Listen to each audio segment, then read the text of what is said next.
కల్వకుంట్ల తారక రామారావు, కల్వకుంట్ల చంద్రశేఖరరావు గారి అబ్బాయి కేసీఆర్. తను ఒకనాడు తెలుగుదేశం పార్టీలో తెలంగాణ నాయకుడు, వన్ ఆఫ్ ద లీడర్. ఆ వన్ ఆఫ్ ద లీడర్ నుంచి వన్ అండ్ ఓన్లీ లీడర్ స్థాయికి ఎదగడానికి చాలా పోరాటాలు చేశాడు, చాలా కష్టపడ్డాడు. ఒక ఉద్యమాన్ని నిర్మించాడు, అందరినీ కలుపుకెళ్ళాడు. ఆ తర్వాత తెలంగాణ ఉద్యమ సాకారం చేయగలిగాడు. వీటిట్లో అనేక ఆటుపోట్లు, రాజకీయంగా అధికారాలు దెబ్బతిన్నాడు, రకరకాలైనటువంటి ప్రాబ్లమ్స్ ఫేస్ చేశాడు. ఎట్టకేలకు ముఖ్యమంత్రి అయ్యాడు, 10 సంవత్సరాల పాటు ముఖ్యమంత్రిగా చేశాడు. ఆ తండ్రి కొడుకుగా రంగంలోకి వచ్చి, ఆ తండ్రి లగ్జూరియస్గా ఉన్న టైంలో విదేశాల్లో చదువుకుని, ఆ ఇచ్చిన డబ్బులతో దర్జాగా చదువుకుని వచ్చినటువంటి కేటీఆర్ ఆ చదువులతో ఆ టైప్ ఆఫ్ లైఫ్ కాకుండా పొలిటికల్ లైఫ్ కావాలని కోరుకున్నాడు. ఆటెట్లో వచ్చే జీతాల కంటే ఇందులో సంపాదన ఎక్కువ అనుకున్నారా, లేకపోతే దాంట్లో రీచ్ కంటే ఇందులో వచ్చేటటువంటి రీచ్ ఎక్కువ అనుకున్నారా?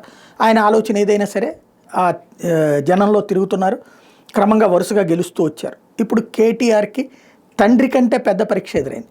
తండ్రి రాజకీయ పోరాటాలు చేశాడు, టాక్టికల్ పోరాటాలు చేశాడు, ఉద్యమ పోరాటాలు చేశాడు. ఇప్పుడు ఈయన జైలుతో పోరాటాలు చేయాల్సిన పరిస్థితి, వ్యవస్థలతో పోరాడాల్సిన పరిస్థితి. ఓ పక్కన ఏసీబీ, ఇంకో పక్కన ఈడీ వెంటాడుతోంది, వేటాడుతోంది. రాబోయేటటువంటి రోజుల్లో చాలా ఫేస్ చేయాల్సి వస్తుంది.